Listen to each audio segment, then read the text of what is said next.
How to fix DeepSeek AI app email code not receiving. Try these quick steps to solve this issue. Firstly, open your email app and tap the hamburger icon. Then look for the code in the spam folder. If there is no code in the email, clear the app cache. Go back to your home screen and open the settings.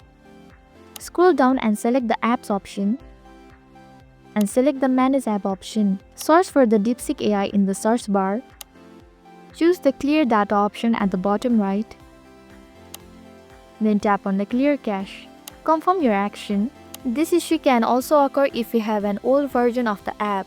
So open the DeepSeek AI. Tap the two horizontal lines.